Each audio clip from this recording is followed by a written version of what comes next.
everybody. Welcome back to another Carolina basketball podcast here on TarHeelIllustrated.com. I'm THI publisher Andrew Jones. He is our basketball recruiting analyst, scout, expert, longtime college AAU and high school coach, Mr. David Sisk. I'm going to pick David's brain. You guys know what I've said. I'll talk a lot here because I always talk a lot. That's one of my deals. But David is going to talk a lot as well because we want to know what he thinks about the state of the Tar Heels. We're going to hit into offense. We're going to hit into defense. We're going to hit into the program. And David is a guy who has coached a lot of NBA players, a ton of major college players in the ACC and SEC. He knows what he's talking about. He knows what he's looking at. So we want to really dive into some nitty gritty, maybe some uncomfortable topics for a few Carolina fans. But at 13-10, having lost 4 of the last 5 and getting obliterated Saturday night at Duke, humiliated in a game that was far worse than the 17-point final margin. I think right now is a time to have a very open discussion about where things are. And as a quick reminder, if you are not following us on Twitter, please do. At Heel Illustrated, not Heels, at Heel Illustrated. We're marching toward 40,000 followers. We've decided to move it back to the end of basketball season. It makes a little bit more sense. Want to get to 40,000? If you go ahead and follow us now, you'll be in contention to win a free 1-year subscription to Tar Heel Illustrated. We're going to hand out several of them. And also here on YouTube, we're looking to get to 20,000 subscribers. So if you have not subscribed, go ahead and do so. And you'll enter into the same thing, except we're giving away a 2-year, free 2 years of THI, which is $100 value per year. So go ahead and do that. If you haven't done it, do it right now, and we'll carry on with the conversation. So, David, let's talk about Duke first, since it just happened. And I think that a lot of people that may have been on the fence with this team and maybe the program and its direction are no longer on the fence because of what they saw Saturday. My take is Duke's going to do that to a lot of people. And I think the fairest way to judge this North Carolina team is against peer opponents. Duke is not a peer opponent. Those two teams are not on the same level in any way, shape, or form. Clubs like Pittsburgh and maybe not even Louisville, but Pittsburgh and some of the others in the ACC are peer programs. I think it's fair to judge the Tar Heels next Saturday at home against Pitt than it is for what happened last night. However, last night exposed every weakness that this team has. Every box was checked, especially during that 33-7 run. So what is your general takeaway about the Carolina basketball team for this season after having watched that game last night? We never discussed how we were going to frame this, and you kind of really got into where I was going to start out. And the red flag to me, and my whole take from last night, is that in the ACC so far, North Carolina's saving grace has been that the league's not very good. Now, that doesn't help them on down the road when you look at NCAA, the day that they pick the teams going in, Selection Sunday. That doesn't help. But right now in the present, they're playing teams that they can beat. But now here's a little bit of difference of where we're going. I know you're saying the peers or Pitt and teams like that, Wake Forest, the analytics would say so also as well. But I would have to ask if the peer teams aren't North Carolina State and Notre Dame. And if they are, then there's a problem, because I've said this. The red flag to me was that they escaped. I mean, it took a miracle at Notre Dame. It took at North Carolina State the very last possession, which wasn't a goaltend, but it was that close to going in overtime. Neither one of those teams are going to get a sniff at the NCAA tournament. No. They're not good teams. So you're playing, even though they were road games. So you're there. And now they've lost 4 or 5. Who was to win? Boston College in another miracle. A team it's maybe the worst Power 5 team in the country. And you're down 4 with 20 seconds left, and you have to have every possible thing go your way to win that ball game. So now you're playing nip and tuck with the Notre Dames and the North Carolina States and the Boston Colleges of the world, and guess what? Now you have to go to Duke. And like you say, it exposed everything. The first couple of possessions, when Duke's 5 inches bigger at every position, it seemed like they're switching everything. You can't mismatch them. You can switch their bigs. You can switch Cooper Flag. You can switch Malawatch. You can switch all those bigger guys onto your guards, and they just shut you down. You can't get by them. You're like, oh, man. And then, Cooper Flag, they had to double him. They started him out in the post. So they used him as a playmaker out of there. They were ready. They knew the double was going to come. He could see over it. They knew how to get it out of there, where to get it, who to get it to. And it's just a skip pass. It's a 3-point horse drill. So it was just – they were overwhelmed last night at Duke in every way. I mean, there's no way. Duke's a better team. And it was the worst nightmare for North Carolina that a team that is small across the board, that is not analytically put together as far as roster construction goes, the worst thing you can run into is a big, talented team. The Dukes and the Auburns and the Alabamas, unfortunately, they've played all three of them. And those are the type of teams that they just don't have a prayer against. Yeah. I agree about what you said about Notre Dame, NC State being the peer teams. And the reason I didn't say it right now is because Carolina's still 6-5 in the league. Yeah. And they still have 9 games to play, but they're going to still play NC State. They're going to play Virginia. They're going to play at Virginia Tech, at Florida State, and home against Miami. I think that stretch will tell us who their peer teams are. And I believe the way it's going to play out, and also at Syracuse, I believe the way it's going to play out is they're going to be in that third lump of teams. Right now, I say peer, the second lump would be Wake Forest and Pitt and Louisville. And I think Clemson is kind of peer, like tier 1.5. I think Clemson's pretty damn good. They have stand no chance next week in Little John. It's very possible this team ends up with a losing ACC record, which would put them in that group. And there are no indicators that suggest that they're headed in another direction. Before I go there, I'm going to go back a little bit more about the Duke game, but I do want to let people know we're going to go in the direction here in a bit. So I'm sitting courtside watching the game last night, and I've seen this act for a long time. And I wrote an article in late November. Dribble, dribble, dribble, drive, fall. That was the headline. And even though they were scoring in Maui, I was concerned and noted that approach was not sustainable. And here we are now where the offense is not very good anymore. People keep talking about, they're the second leading scorer. That doesn't mean anything to me. They're an abysmal offensive team much of the time. We've seen that. They scored 21 points in the last 22 minutes at Pitt. They scored 13 the first 15 minutes at Duke. That's 38 points in, 37 minutes. And that's not a good offensive team. Their percentages show it. The turnovers that lead to points for opposing teams show it. The three-point shooting shows it, all that kind of stuff. What I'm watching last night is a repeat approach offensively of just dribble, no movement, horrible screens when they're set, and they're only set generally on the ball. There's no baseline screens. There's no pop-outs. There's nothing run to get a guy like Ian Jackson the ball. Ian Jackson attempted 6 shots at Duke. The last time he attempted fewer shots in a game was at Hawaii.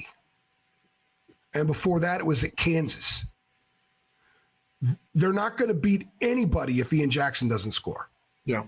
And they did nothing to get him involved, David. No. It looked to me like the mandate offensively was whatever, just do what you guys feel like. I told you before we went on, it looked to me like an NBA All-Star game offense or a McDonald's game where the ball never gets shared and they're not running anything. And like you say, it's freelance and it's dribbling around and the ball, and there's nothing off of it. And I watched the game, and like you said, North Carolina was playing their best when Ian Jackson was playing his best. And Ian Jackson's not involved. And so last night he's in the corner and the guards are dribbling around one to another. out front and trying to drive. And then there's nothing off the ball closer to the rim. There's no action. So if they do pass the ball, it's to the other guard back front. And then he tries to do the same thing. And if he doesn't get it, he'll throw it back to the other guard out front. And then, they'll take whatever.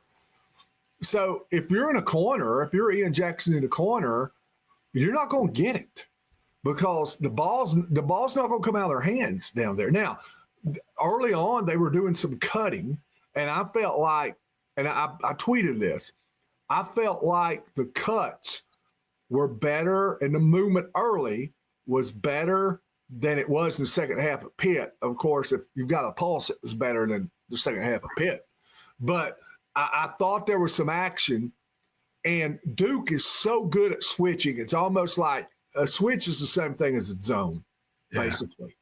So you're playing switching man, and Duke's so long, and they're in the passing lanes. Well, you don't even think they're in the passing lanes, but they are. And you think you've got a cut because nobody switches 1 through 5, Harley, and you get a cut. So you make that pass to a guy that thinks you're open, and it's not there. There were a lot of turnovers early where they're just getting picked or dribbling their ball off their foot.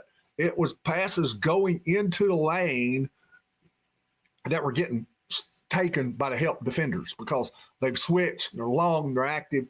But then as the game goes, it kind of scared them, and then there's nothing off the ball after the first few minutes. And so you're looking at guys, like you say, I'm just looking at them off the ball, and it's guards forcing shots, and it's guys standing around, and I blame the coaches for that. There's no movement. Run something. Yeah. And the big thing to me, and I've said this in a film review, if you are playing North Carolina, here's what I tell. If I'm the coach for the other team, here's what I tell my team. Guard them for the first 10 seconds. That's when they may run some action. That's when they may run zoom. It's where they may run flex cut into a dribble handoff. It might be something like that. They might run horns into a handoff or something like that. But if you can guard that initial 10 seconds, then it's just going to turn into a dribble fest out front.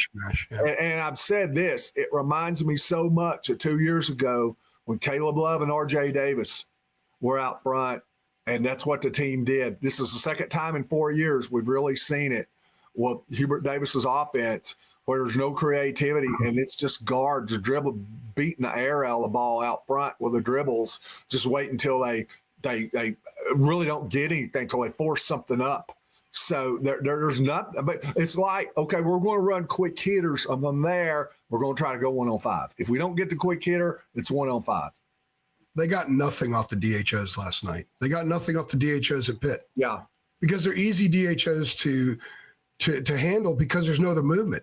Just guard the ball and you're guarding them. Let me say this too. There's no reads. And you've got to have reads. If you just run zooms and dribble handoffs and it's vanilla, where I come and get the handoff and I try to turn the corner. Yeah. That's easy, especially when you switch. It's just simple to guard. But if you, and I see teams that really do it well, who run the very same thing initially. But if you switch, they're going to slip. Or they're going to reject that first cut. And if you go underneath it or the switch is late and it's below, they're going to flare back for the 3. That first cutter may come through, and then you rescreen for another cutter. Or if you're the screener, you're the only guy left, and you come behind it, and you play 2-man with a handoff in a row. You've got that side cleared. If you don't get it, you go to the top. You reverse the ball, you do the very same thing. So you just you make reads. How's the defense guard you? But like you say, the screens are not good. They're cutting so wide off of it. They can't get that corner. And it's like, okay, we're going to run zoom. And what we're going to do is we're going to hand the ball off out front. No matter how they guard us, whether they switch it. Well, how are they guarding you? Are they switching? Are they hedging? Are they not switching? Are they going over? Are they going under? Well, it doesn't matter. We're going to do the same thing regardless of how they defend it. We're going to hand the ball off over the top. So So what's the best way? They don't make you pay, and they don't put pressure on you in that type of game. Like you said, they don't run it well. They don't react to what the defense is doing. They don't read it. I don't know if they're not taught it. I don't know if they don't do it. I don't know what the problem is, but or why. I do know what the problem is. I don't know why it's happening.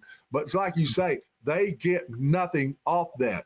You go watch Creighton. You watch Vanderbilt. And I'm not even going to talk about the Alabamas of the world who run it and people like that. I'm talking about you watch Creighton run it. You watch Vanderbilt run it. You watch BYU run it. You watch teams like that run it. When you're talking about peers, similar type of teams, and look at the action. They're not nearly as athletic. Look at the action that they get and the reads that they get, and it's beautiful to run. And North Carolina just doesn't do any of that. A lot of people, when the topic of offense comes up, and I think I tweet it probably once a game now, that the offensive scheme is mind-boggling, something along those lines, and it generates a ton of reaction from what scheme to eventually they don't have any bigs that can set screens, so it's not working. I do think, though, that there's enough talent there that they should be able to manufacture an effective offense that plays with a higher rate of efficiency and could force teams to guard longer. A couple of things that we don't see with this group, or we do see, but it's an issue and needs tweaking. I'm going to throw it at you here in a second. Ian Jackson, going back to him, he, to me, do you remember the great Maryland teams that won the national title? Yeah. When you had Juan Dixon, Gary Williams ran the curl 15 times a game to Juan Dixon. Yeah. And the next year with Drew Nicholas, who was half the player, was all ACC because he hit a bunch of jumpers and some drives and kickouts when they ran the curl. Wouldn't Ian Jackson be the perfect guy to run a curl for you? This team doesn't have a curl in its repertoire. We were talking about DHOs. I was talking with a guy sitting next to me last night, covered a game, who knows a hell of a lot about basketball. And we're saying when you have this kind of composition, they have the DHO, the dribble handoff, but there's no sense of a weave. They could run a mini weave and get cuts to the basket and back doors, and they could drive teams crazy defensively with their ability to dart to the basket. But what they're running does not appear to take advantage of the talent that they have on the court. It's almost like like Hubert's trying to fit his talent into some system he thinks this group should be able to do. But 23 games in, we know that what Van Allen Lubin isn't. We know what Jalen Washington isn't. We know what Jalen Withers is and isn't. And he's not going to use James Brown or Ty Claude running this offense. I don't understand why there hasn't been significant tweaking to the personnel. If you have a quarterback that can't throw the deep ball, you don't throw the deep ball. Right now, they don't have the deep ball, and Hubert's trying to throw the deep ball theoretically. What do you think the flaw is with the scheme, for lack of a better word, given the composition on the floor? The first part would be what I said earlier. And if you go back to Pitt in the second half and look at that film review, there's just no action.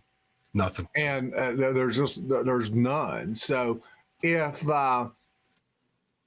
and I know you said maybe trying to direct that into some type of composition that he has, it doesn't look good. I don't know what it is.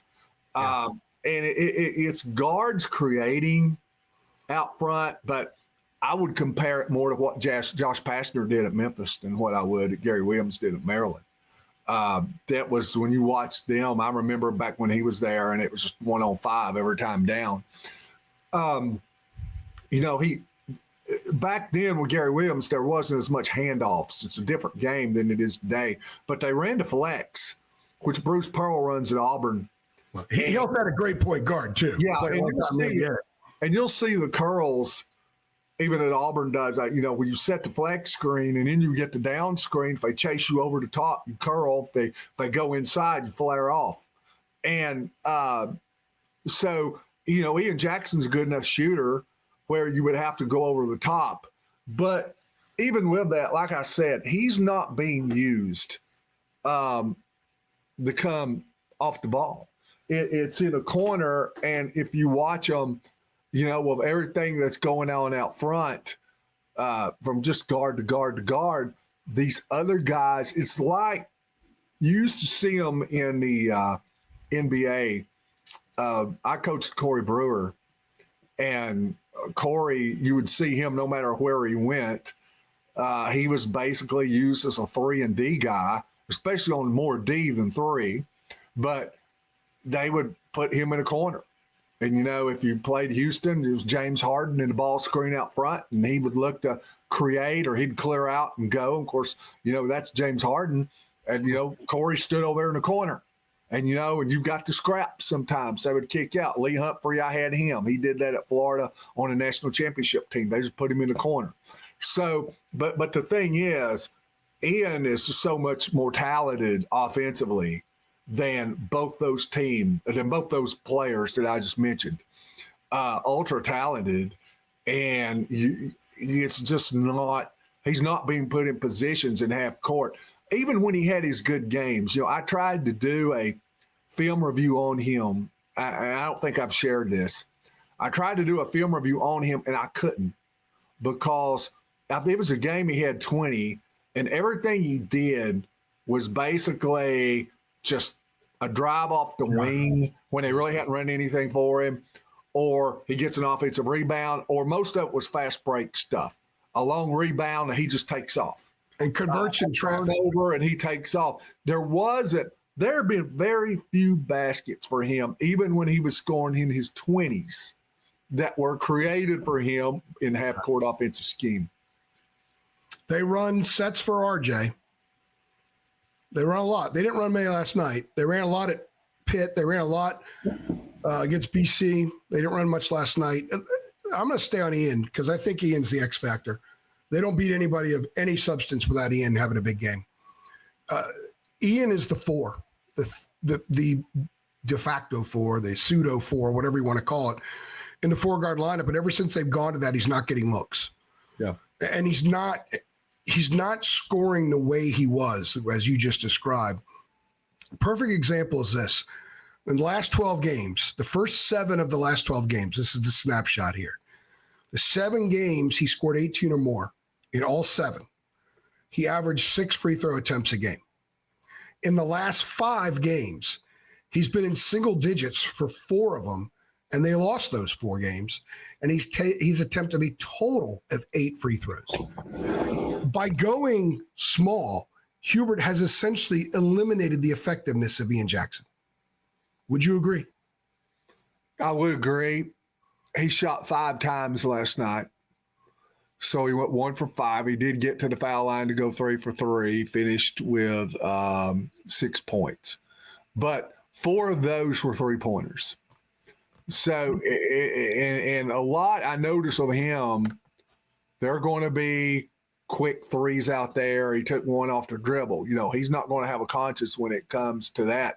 But he only took 1. He only took 1 non-3-point shot last night. Yeah. So that's like you say. That's and the way it's been for a while. To me, let me jump in real fast. I asked Hubert last week. I'm sorry, but I want you to know this because we haven't talked about this. Ian went through that stretch of for a few games where he wasn't scoring, and he had attempted 19 shots, and I asked Hubert, I said 12 or 3s. That's not the breakdown. He's shooting the 3 first now. He used to get the drive, and that helped the 3 because guys would play off him, and he have a little bit more of an open 3. And Hubert didn't really have an answer for the question. He doesn't like to criticize anybody. So he sees it as a criticism and doesn't really offer an answer. I don't know what he's telling him personally, but the high percentage of 3s versus non-3s for Ian in this 5-game stretch are alarming, especially considering the fact that his game is driving. Anybody that knows him, get him going, he's got to drive because he could score in traffic. He could get the ball up over guys. He could score, and he gets to the free throw line. He can get the N1. None of that exists right now, David. Yeah, and I think I will say this. I think that he's got to be thinking. It's got to go through his head at times. And I'm not trying to get anything stirred up here, but I think the majority of people would say, yeah, you're thinking what I've been thinking. And that is, it's got to be going through his head. This is not what I signed up for. Yeah. You are wasting a top 10 player who is just, an athletic talent and just like I said, is relegated to stand in the corner, shoot the three.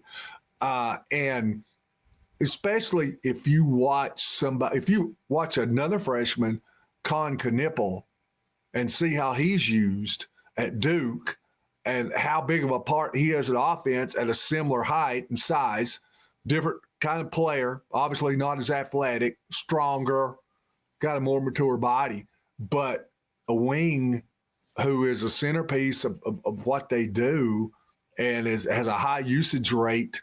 It's got to be disheartening for Ian to stand over and watch that and say, I'm going to make a lot more money than him one day playing in the NBA. But right now, look how I'm being used. Does the small lineup, does going away from the small lineup change that? Do you start him back at the 3 and maybe have Trimble or Elliott or somebody come off the bench and start bigger? They play 4 guards on the floor way too long. Maybe Hubert thinks it's the last thing that they have left. It's their last shot.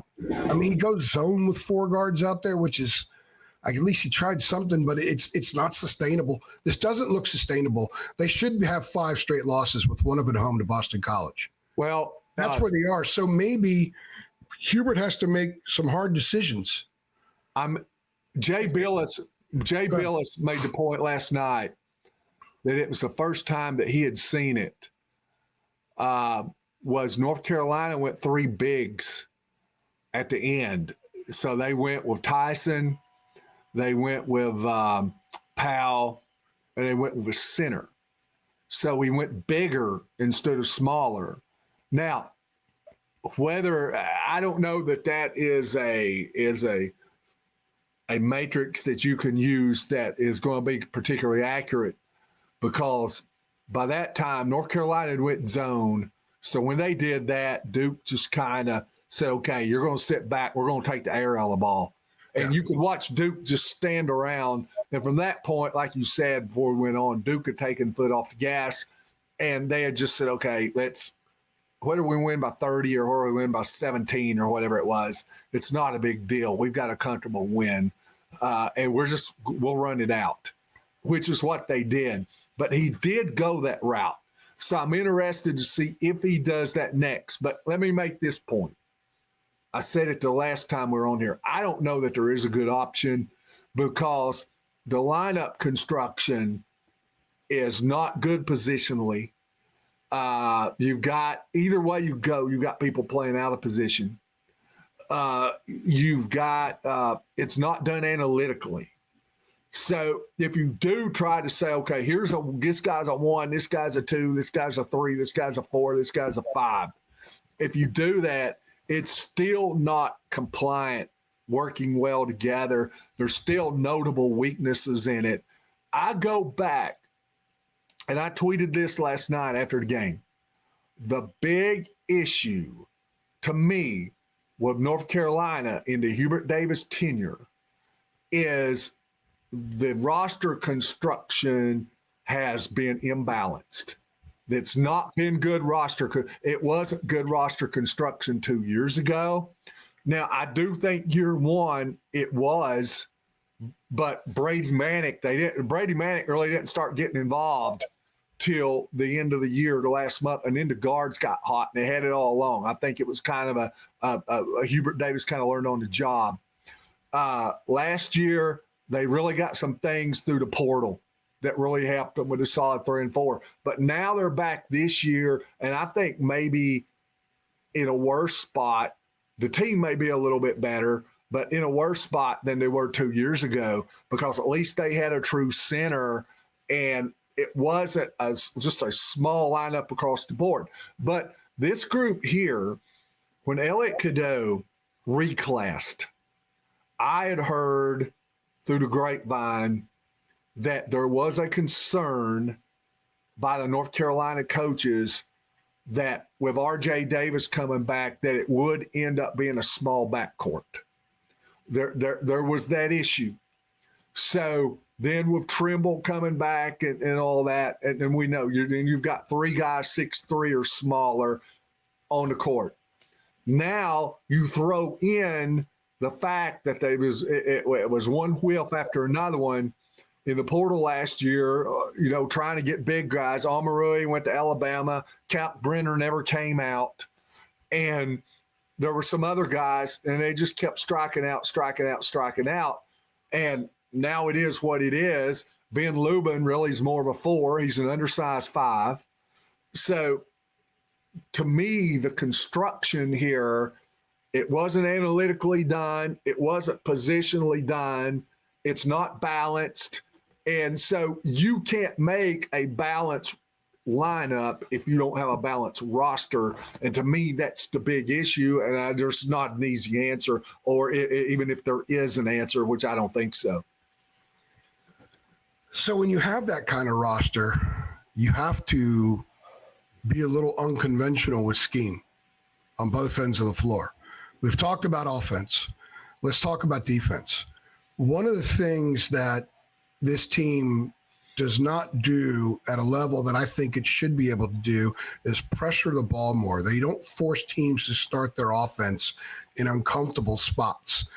To minimize their weaknesses down low defensively, they have to stress teams on the perimeter more, and they don't do that. So their flaws defensively begin with on the ball, and it just kind of carries on and to everything else. There's sort of a residual effect with that, David. Yeah, and some of these games that they've come back in, that they've been behind, Dayton was one, Boston College, they pulled out of the fire, and there have been a couple. UCLA, they're down, and you know where I'm getting ready to go. They jump into the full court press, and the full court press has brought them back in a couple of games. But the full court press, I remember when Nolan Richardson used to do that, and Suits and Boots wanted to try to beat the status quo to prove, it can be done. That was what I love that name. I love that name. Yeah. That was his makeup. But I remember Bobby Knight, and I remember this when I was really getting into strategy and all that. I was in high school, and I remember Bobby Knight saying, because you saw it in high school, and he said, you can't beat a good team with a press. Now, if you watch the women's game, they'll do a lot. They do a lot of it in high school. But I even know from the boys' side in high school, you can't press a good team. A team with good guards, they will chew you up and spit you out. They want you to press. And I've heard other coaches talk about, hey, we want teams to press us. It's a layup drill. I remember Ralph Willard used to say that in his clinics. We want teams to press us because it's going to be a layup drill. So, and look, they're small and quick, and they do a good job in that press, making it hard for teams to throw the ball in and get the ball in a good position on the court. They do a good job of that, but you shouldn't be able to do that against a good team. So if you're looking at, well, if they get behind, they can jump into the press and come back and win a game, it's not going to happen a lot. But like you said, and Billis made the point last night, when you're small, you've got to get the ball out on the floor, pressure the ball. You can't let them come down and set up at the three-point line. You've got to pressure, and you've got to push them out onto the floor. And, I think that's something that they could do if they're going to go smaller guards. I mean, Davison, Cadeau, and Trimble both have it in them where they want to get out there and get up in guys. So I don't see why that wouldn't be something that they wouldn't try to go to. But David, if you do that, then you can't switch. You've got to go over. Right. And they have the athletic makeup of guys that should be able to consistently go over the screen and stay with so they don't get in so many damn mismatches. RJ Davis had a denial foul on a 6'10" guy at Pitt. He was trying to deny an entry. Yeah. He should never be in that situation. But they get in those spots a lot. Duke was Malawash, I think, scored over RJ Saturday night. So if you're going to do that, you can't switch. You got to go over the screens, and you got to play dog and heat defense, and you got to pick guys up at half court. or throw the scramble out there. You're not going to – the 93 team Carolina had was great with the scramble because they always had length. You had Henrik Rodel and Pat Sullivan at 6'8" out there trapping near midcourt. This team's not going to have that length, but they're going to have the quickness. They should be able to get into passing lanes when you spread things out, when you make teams run stuff how they don't practice it. They don't do any of that. He's not using the composition on offense to suit what he has, and I don't think he's doing it on defense either. And one other thing, because I've said it's something they ought to go to, and you're right on that, because that's why I said earlier, once you start getting into things and things you want to do, it's hard to find answers. Yeah. Because the way the team's constructed and there's it's like you can go and really try to figure out what you can do, but there's always that red flag that says, yeah, but what about this? We're not this and we're not that. And another thing you got then is when you do that, well, how do you beat pressure with a dribble? If you get up with me 40 feet, if I'm a college guard, I'm supposed to be able to go by you on a dribble. But what happens is then you don't have the length on the back end. And you notice the teams that really like to do that are teams that have the racers underneath. That's why Baylor run denied middle for years. It was really good at it. Kevin Sampson at Houston and all those guys, they've always had those guys on the back end. So they're like, we won't let you go middle. We will let you go baseline all you want to go, and we will steer you right into that shot blocker. And North Carolina, a lot of that's happening now with their guards. They're going deep. And you saw Pitt do it. They're putting a big back there at the front of the rim because North Carolina's playing off with Van Lubin or whoever on the opposite block. And Pitt's just put a big guy back there at the rim. So they just stay locked up on the side in these guards where you got Davis and Cadeau going to the rim and the guys on the inside of them who's 3 inches bigger. So you're having to shoot over that. And then you've got a 7-footer on the back end there to clean it up. And so that should be what they're doing best. But even with the way the things are set up, they know make these little guards go to the rim and have help there, have rim protection there, and they're going to have a hard time finishing over you. Well, in addition to that, the trailer defensively, the guy who is on the man can block shots. Zach Austin's a guard and had 5 blocks for Pitt the other night. Yeah. But I wonder, they don't get any of that penetration off the pick and roll. None. What they're doing is, and like I said, I did the film review at Pitt. Go back and look at it. The guards are driving to the hole. Van Lubin, for the most part, was the center. There's no pick and roll to lift the defense. He's not even playing short corner. He's playing on the opposite block. So when the guards came in to lay up, all Carden had to do was slide over one step, and he was there. So the bigs don't even lift the defensive help out of there. Now, I'm going to be honest with you. If they started doing that and I was the opposition, I wouldn't go with them. I'd just drop and I'd stay right there and I'd say, all right, we're going to go over it. We're going to ride your tail to the rim and we're going to be standing here waiting on you. If you want to kick back to Lubin or Washington, we'll let them do that all day. So then you get into that. So even if you go, I think it's easy for the defense to adjust, and there's no second options or plan B for North Carolina behind that. So it's tough. So we've been critical of Hubert's approach offensively and defensively. Now I'm going to give you an opportunity to give him. I want to say this. Yeah. I'm going to say my main criticism is roster construction. Yeah, that's where I'm going. We go from there. Now, go ahead. I just want to. Yeah. So, look, I think there are things that can be done differently in the offensive approach to be better. There's no doubt about that. Defensively, not so much. I think you kind of are a little bit more challenged there. But I do think there's some things that can be done. They could pressure the ball more. They could do some things more. At least flash some stuff, change it up a little bit. Teams sometimes get a beat on them defensively, and it's then like they're running dummy offense almost. Duke was running dummy offense last night. For during a 33-7 run, it was like they had no resistance at all. So, in fairness to Hubert, because this sounds like a Hubert bashing session, it's a criticism session because the criticism is completely justified.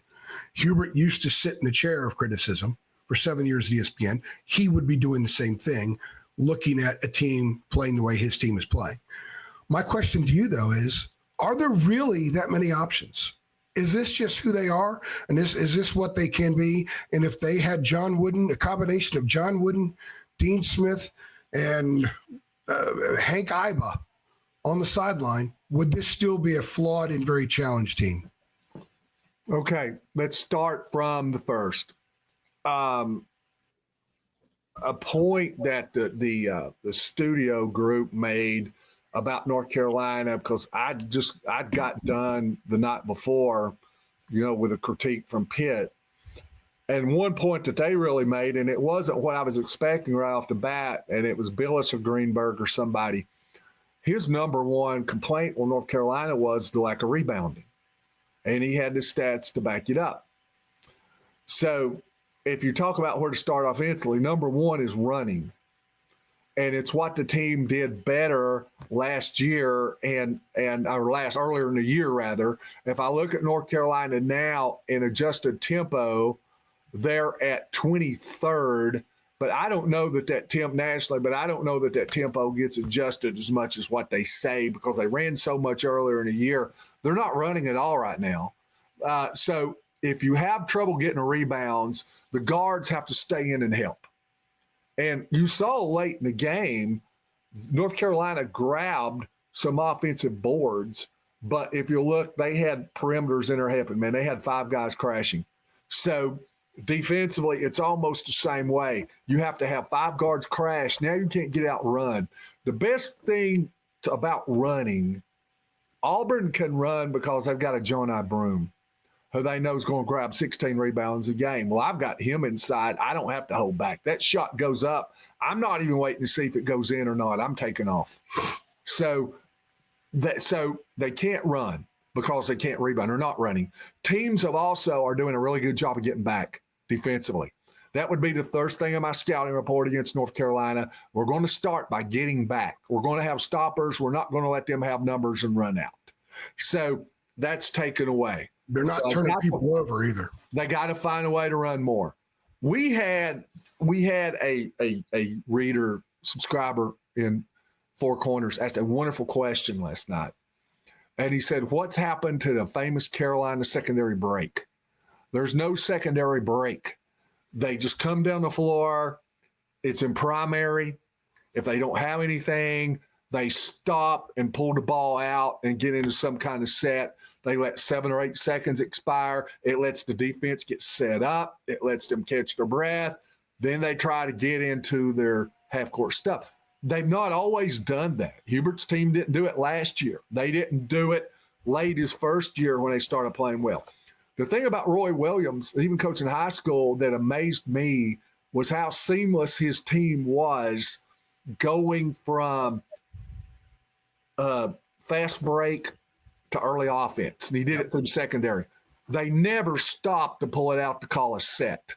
They went from one to the other. So they put the pressure on you as soon as they got the rebound. That was one thing. If you watch now, the Nate Oates, who I'm a big fan of, they do the same thing. It's early offense. They get across the floor. If they don't have anything, man, they get an early ball screen. They're screen a ways away. They're getting right into stuff. You can't tell when one stops, when another one starts.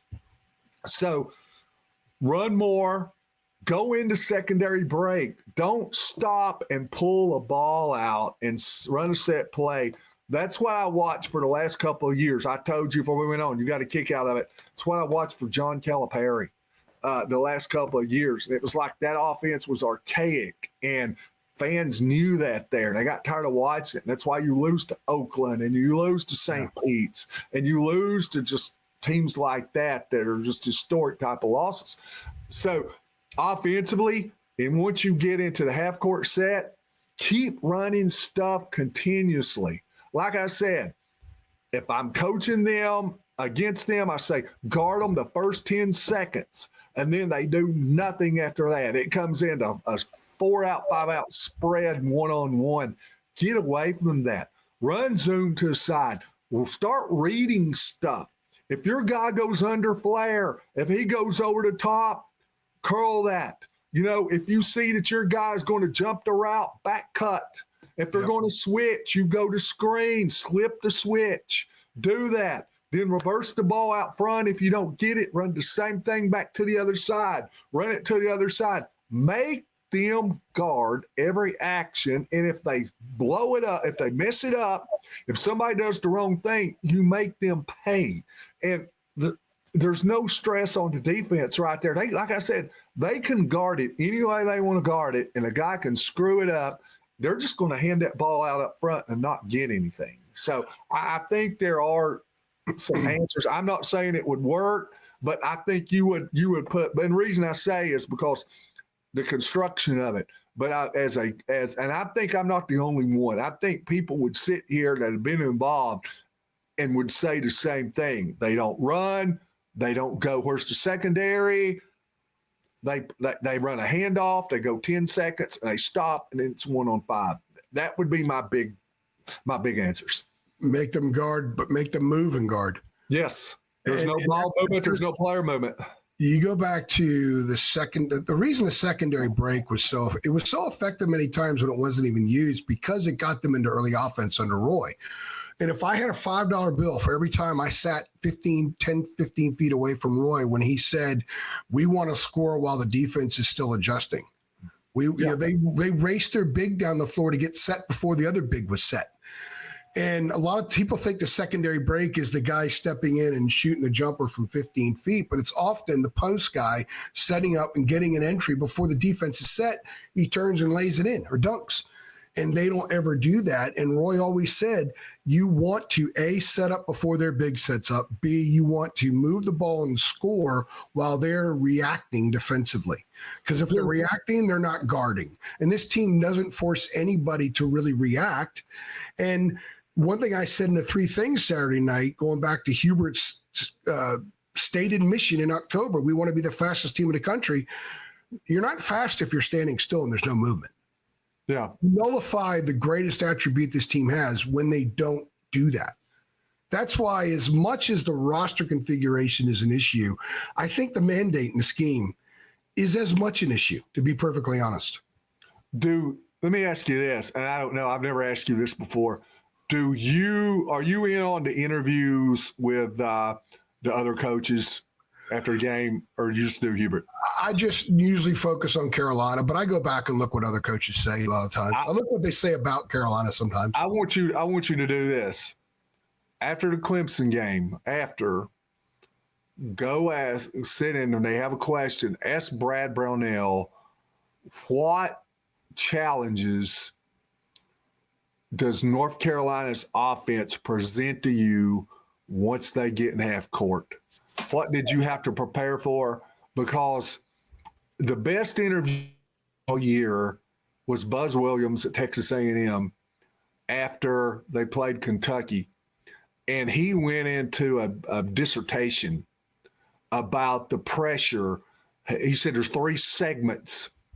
He went into early, get back early, the first, how Amari Williams, the ball goes through him, and then how you have to guard it when Amari Williams has the ball out front because they go through their big to play make.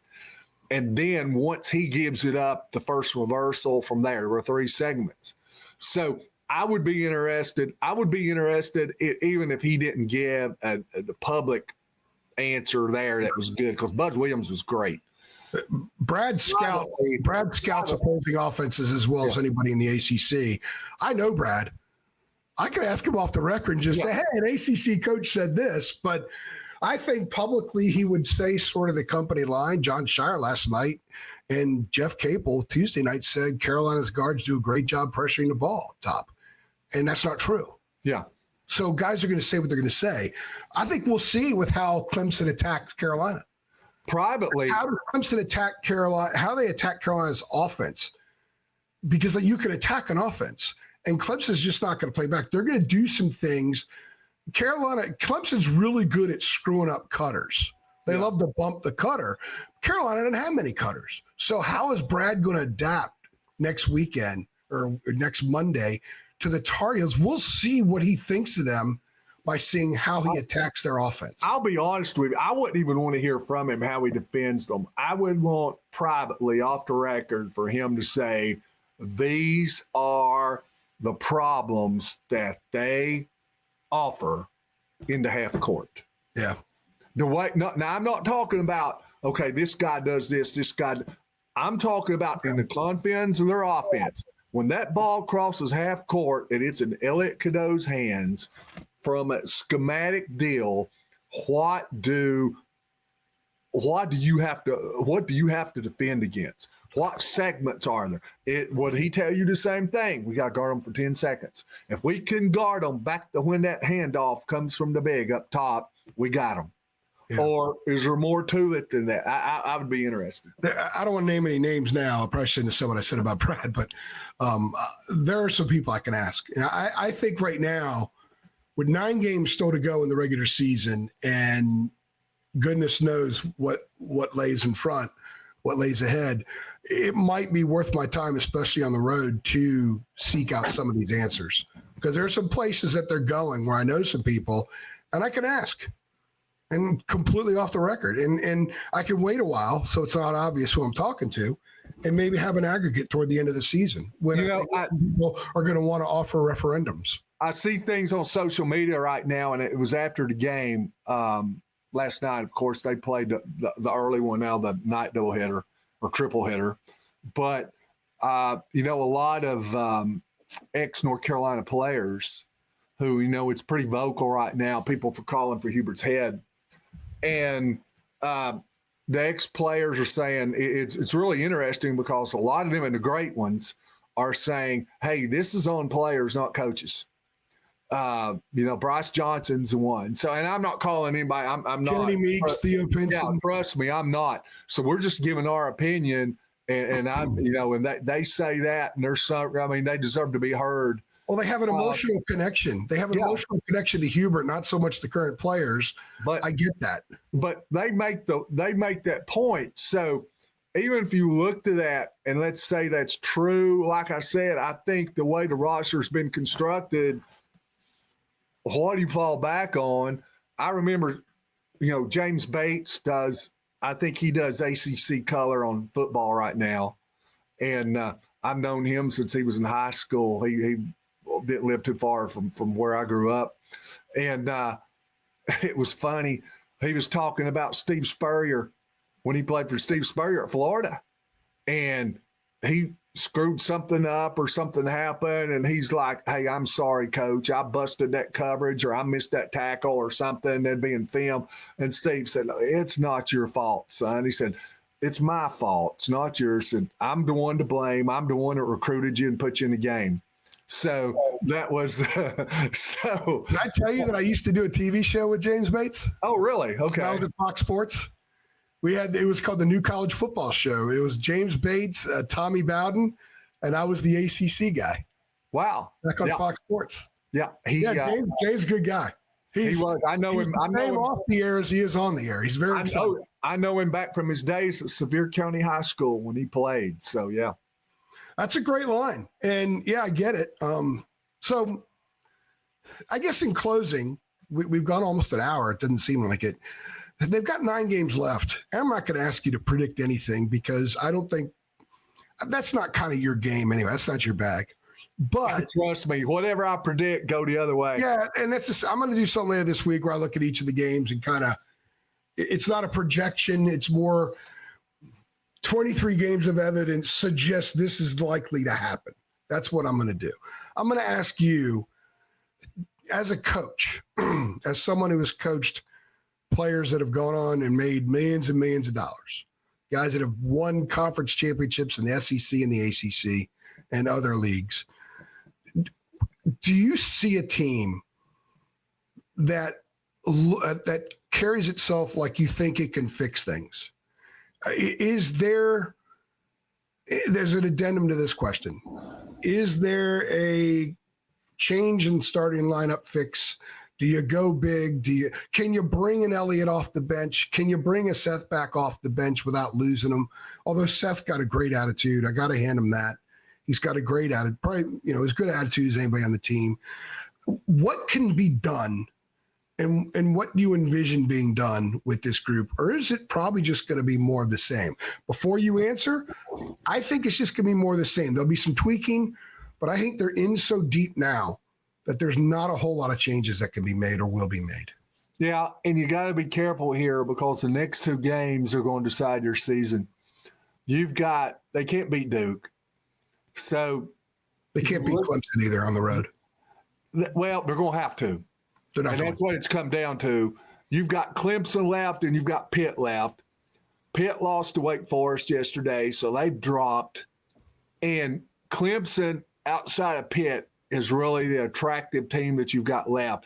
If they could beat Clemson, it could do a lot for them as long as they didn't screw it up after that because, they played the dregs of college basketball society after that. Yeah, they can lose to them. They can lose at Syracuse. They can lose at Florida State. They can lose at Virginia Tech, who's playing better ball now. They can lose at home to State. So those are look, if you lose to Clemson and Pitt, I don't know that you could make a run through that and then lose to Duke, but make a 5 or 6 game run, whatever it is. I don't know that you could get through that and win all the way through it and get to the tournament because there's just not enough there. Yeah. And there's nothing that can help you. All it can do is hurt you. Those wins, you could win 6 in a row and it wouldn't help you a bit. Yeah. So you just hope everybody else falls. All it would do is get you in gear to maybe make a push in Charlotte. Yeah. So there it is. Do they win the next two? But here's the thing. If you talk about, okay, we got to make the move right now. We're going to do this and that. We're going to make major moves. I don't know. Some people would say, well, you've got to make some moves. You've got 2 big games coming up. And somebody else might say, well, do you want to rattle the cage that much and kind of maybe just give up and take huge gambles when you've got these games on the line? So I don't know. There's a lot to be said for that. As a coach, you are always cognizant of who can handle coming off the bench, who cannot handle coming off the bench. And you know that. From speaking to coaches, there are players who can handle it. Honestly, I think Seth Trimble could handle it a lot better than Elliot Cadeau can handle it. I think Seth is the only one of that group that can handle it. I don't think Elliot could. I think RJ's got enough blood in the ground now. He'd be like, what? Maybe if he was a sophomore, but he's going to be like, what? This is my 5th year here. No, it won't happen with. You can't do that with him because you need him to be on. It's a huge gamble. You need him to be in an A+ frame of mind to win games. Seth can handle it. I'm telling you, Seth can handle it. I'll go back to Nate Oates benching Mark Sears in the second half against LSU. Now, let me say this. I do think he picked the game to make a point. You notice he didn't do that against Auburn or Florida or somebody like that. He did it against LSU, the worst team in the league outside South Carolina. So he knew he could win without that. I think he wanted to make a point, and I think there were other things probably that happened that we don't know about because a coach just doesn't do that off the spot. I think there was probably some things that led to that. Yep. It's worked out well since then. Everybody's came back. But there's a difference, too, in setting a guy out in the second half, not starting him. And we as coaches, we go through the players every time we make that move, and I've done it, and I've gone to players and say, hey, can you handle coming off the bench? And they'll be like, Coach, it'd crush me. And some people will say, yeah, and you've got to take that into consideration. And some fans out there said, well, screw their considerations. Do what's best for the team. But it's hard to you can't lose guys, man. So it's going to be interesting to see. I'm still curious to see, though. He went late with 3 bigs, and I'm interested to see maybe if he goes that direction. Would he start a Withers and a Vin Lubin and a Washington, or a Powell and Vin Lubin, Washington, or put Tyson in at the 4? Would he go that way and slide him back at the 3? Then who goes out? Yeah. You've got 4 players. If you do that, you've got 4 players. You've got Jackson, Trimble, Davis, Cadeau. which two, not just one of them, which two have to set. And you said you think there's one guy can handle it. So, man, you're at it's tough, man. You know, Bill Parcells said one time, you know, if I'm going to make the groceries, I think it was, if I'm going to cook, I'd like to buy the groceries or something like that. Well, Hubert Davis has bought the groceries. He's in the other. He's not the GM. I mean, he's the GM. He's bought them. So now he's got to find out what he can cook with it. Yeah, that's a great point. He did say he didn't tell us in postgame, but someone read some of the stuff he told Radio Network afterwards that he really thought that maybe they found something with the zone. And then we might see more of it later. I would be disappointed in any coach who would put too much stock into those last 9 minutes last night. Those last 9 minutes were played because because by rule you have to play 40 minutes. I'm telling you what, the way Duke shot the ball last night, they could have put Cooper Flagg in the middle of that thing and let him play make. And if they'd wanted to, in my opinion, they would have knifed. With the way they shot from outside, so zone's not going to take somebody's 3-point shot away. And the other thing is they're already a poor rebounding team. The weakness in the zone is the rebounding. And then we've talked about what the pressure you've got to do. So you're small, and now you're backed in, and you're not pressuring out front. The one thing that makes a zone tough is length. That's what your Duke switching man, like we said, it's the same as a zone. So Duke's arms and hands everywhere, and they're switching. They're in a passing lane. North Carolina's small. They're not long. And I don't know, man. When Jim Boeheim, what you do try. If I'm him, the way things are going, I wouldn't be away from it. I wouldn't be like, well, let's not do this. I mean, you're willing to try anything right now. But here's the thing. I'll say this. I wouldn't say, man, I think we found an answer in it. I think out of necessity, I think, man, we're like you said, we're going to try anything now. It wouldn't be like, hey, man, I think we got something's really going to work here. Yeah, I've been saying for a while he should at least flash a few series possessions zone. Jim Boeheim's best teams, he recruited 6'7" guys to play on the wing of that zone.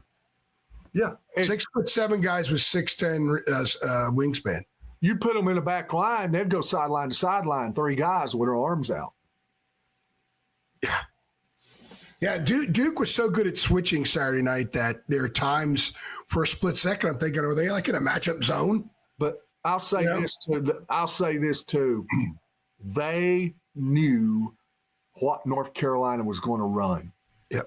They knew exactly. I mean, they knew zoom into the handoff out top. I sat there and watched. I said, all right, there's a screen here. Guy's going to come and get the hand. They're switching here. The big's getting ready to switch on R.J. Davis. It's going to come and get the handoff from Lubin. And that's what they did every time.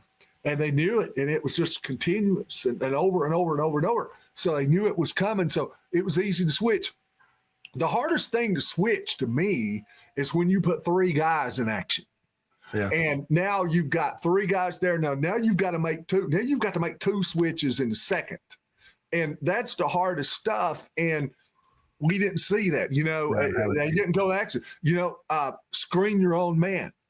So just slip and screen your own man. Didn't see many slip, saw more of that. But so if you're guarding me and I'm screening for this next guy and you're going to take him, instead of screening his man, I'm going to screen my man. You take the switch and then I slip it. I'm going to do things like that. So, they didn't do much of that. I don't know how much they're going to see 1-5 or switches. There's nobody can do it like Duke can that's coming up. But like I said, I would be, if I'm Hubert, I'd be willing to try anything right now. I don't recall many times in the half court when Carolina had more than 2 guys moving at once. And the players have already said this year. David, some of the players have already said this year, even after Pittsburgh, Seth said it, RJ said it, that after the set breaks down, they don't know what to do. They don't play well because they don't play traditional freelance motion principles. I mean, the simple pass and cut away and screen. Yeah. They don't do that. That's simple stuff, and they don't do it. And it's wild to see. It's wild to see. That's why I call it a mess. It's like a mosh pit. It was like an offensive mosh pit at times. Yeah. It was brutal. All right, David. We won't talk next Sunday because they play Saturday, Monday. They go to Clemson Monday, so I'll probably be on the road Sunday, heading down there to Clemson. We'll probably talk next after the trip to Syracuse in 2 weeks. Right. And we'll see where the team is. They play a peer program then. I don't think they have a chance to win at Clemson. I think Clemson is an old dog team. They're strong. They're physical. They scout opponents exceptionally well. And good gracious, the physicality and the work on the glass, this team's going to struggle with that game. Pitt, I think, is more a game that will tell us what kind of reserve this club has because they got a week. They've lost 4 out of 5, should be 5 straight losses, to be honest with you. And Pitt is an absolute must-win game. Nothing matters after Pitt if they don't beat Pitt, in my opinion. So we'll find out what this club's made of. And Pitt kind of has their number. Cable's got a winning record against Carolina. They've won a few times in the Dean Dome. We'll see. I think Tar Heels are going to have a tough time. But anyway, anything else? I don't. We've talked about Carolina basketball for a little over an hour. That's probably enough, don't you think? That's enough. It's all I can stand. Hey, you going to play some golf today? I'm getting ready to go if you'll let me go. Go play. It's 70 degrees there. Go play golf, man. Got hit par at least, right? No, not today. No, I'm so rusty. I played 3 times since October. I look like Herman Munster trying to putt right now. Well, you look a lot better than me doing golf. You know what my score was the one time. Yeah, you tell me. Yeah. So, hey, it was a great stunt for my radio show. Anyway, for David Sisk, I'm AJ. Remember, guys, if you've not subscribed, do so now. You get a chance to win 2 free years at THI, and go over to Twitter at Heel Illustrated. Follow us there, and you have a chance to win free year subscription of THI. We're going to give out a bunch of them if we can hit 40,000.